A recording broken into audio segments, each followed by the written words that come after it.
Okay, today we're going to be discussing Schrodinger's equation and using separation of variables from partial differential equations to analyze Schrodinger's equation for quantum mechanics.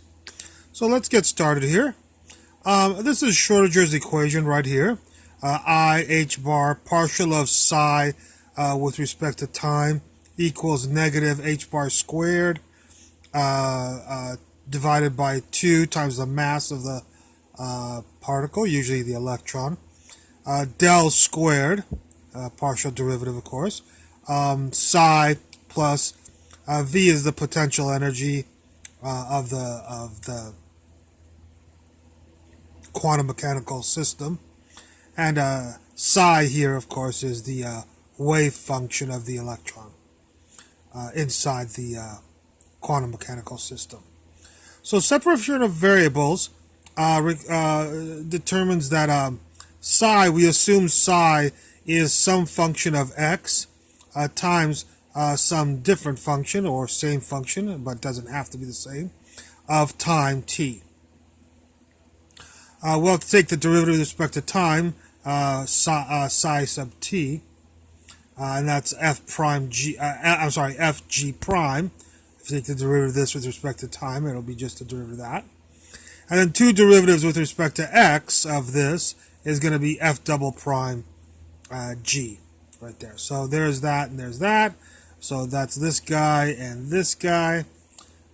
So we'll go ahead and plug this into here. So you have I, h bar, and then this person will be this person because he's psi t. So you'll have f g prime for this equals this is this, this is this, this is this. The second derivative of psi will be psi xx will be f double prime g because f is a function of x. So this person is this person, and we'll just pop him in here. This is the one-dimensional version. This is a three-dimensional version, so it's not exactly this, but we'll generalize later on. Okay, so this we put into here, and we got there, plus V potential energy, psi, and psi, of course, is this guy right here is F times G. So psi is F times G right there. So we end up with this differential equation. We'll divide by G and F, this equation. This divided by G and F is this. This divided by G and F is this. And this divided by G and F is this. So we'll set that equal to the total energy of the electron in the quantum mechanical system. So we'll take these and set it equal to that. Well, this is a function only of time right here. And we'll set that equal to the E total. So that's what I did right there, is this is equal to this right there. And we'll take care of the other one. This one is equal to this in just a second. All right. So we took this was equal to this. That's right here. And this can be rewritten like this algebraically. And the solution to this is fairly simple. It's a linear differential equation. Until you get G, the solution to this is G equals A e to the negative I divided by h bar E total, the total energy times time. Okay, and then that'll be our solution right here for G, which we propose right here. So we'll have G right there. So, and now we'll look at we looked at this was equal to this. That was this one. Now that's why there's a green bar right here. That ends that part of the solution. Now we'll look at this equation equals E total. And that's what I wrote right here. All this stuff is right here. Equals E total. I just wrote E sub t. Be careful, that's not time. That's total. Okay, so there we have this. This can be algebraically written like this.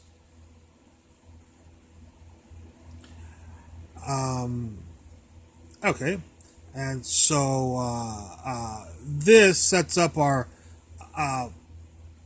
partial differential equation for Schrodinger's what's called independent of time, partial differential equation. So this is in one dimension, f double prime. To generalize it, we'll just del squared f, so that now f can be a function of x, y, and z. This is this, that's that, this is this, and that's that, and this equals 0 is that. And this is called the time-independent part of the Schrodinger equation and solution. Okay? So this is the time-independent part. This is the time-dependent part.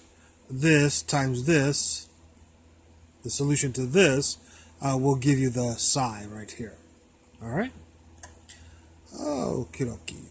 Well, I think that'll do it for this equation. That's what we wanted to do, is break up Schrodinger's equation into these two equations. One that's independent of a time, and one that's independent of x right here.